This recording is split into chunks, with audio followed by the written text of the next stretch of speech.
के लिए, विशेष तौर से मध्य प्रदेश, राजस्थान, छत्तीसगढ़ के लिए खुशियों का दिन होगा, विकास के शुरुआत का दिन होगा, कमल के फूल का दिन होगा। और यह तीनों राज्यों में भारतीय जनता पार्टी पूरे बहुमत के साथ अपनी सरकार बनाएगी। और हम लोगों को कल की मतगणना का इंतजार है।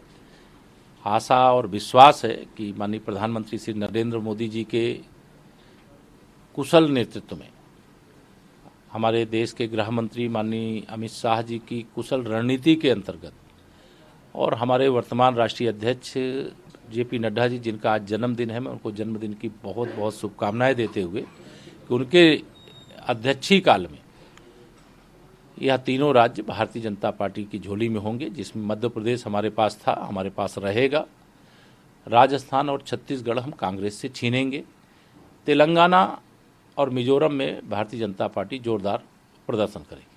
कांग्रेस का कहना यह है कर्नाटक की तरह के परिणाम होंगे, एग्जिट पोल चाहे कुछ भी कहें, लेकिन जीत हमारी निश्चित है। नहीं, न घोड़ा दूर न मैदान दूर। अब से कुछ घंटे बाद वोटों की गिनती होगी। कांग्रेस कितने पानी में है उसे पता चल जाएगा। देश माननीय नरेंद्र मोदी जी के नेतृत्व में मजबूती से आगे बढ़ रहा है और भारतीय जनता पार्टी की विचारधारा ही श्रेष्ठतम विचारधारा है। यह देश के समर्थन से संदेश भी लगातार देने का काम हुआ है। इसलिए कांग्रेस को मुंगेरीलाल के हसीन सपने कल तक देखते रहने चाहिए। जब रिजल्ट आएगा तो कहेंगे कि ईवीएम गड़बड़ हो गई। एक आखिरी सवाल है, इस बार सदन में जाति जनगणना को लेकर विपक्ष ने काफी एक मुद्दा बनाया, कल नेता सदन ने भी ये सब जाति जनगणना की बातें शुद्ध रूप से विपक्षी दलों का चुनावी सिगुफा है।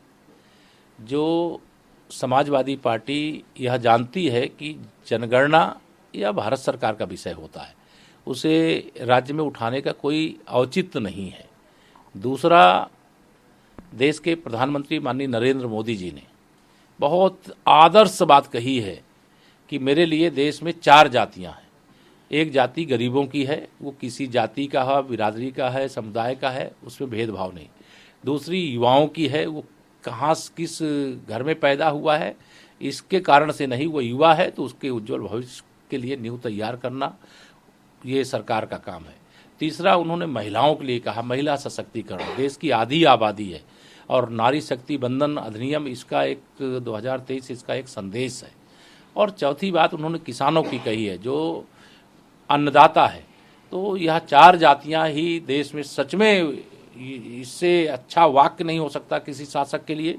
और भारतीय जनता पार्टी के लिए गर्व की बात है कि हमारे प्रधानमंत्री जी का इतना मर्मस्पर्शी मंत्र है कि इसके साथ पूरा देश एकजुट होकर के खड़ा होगा।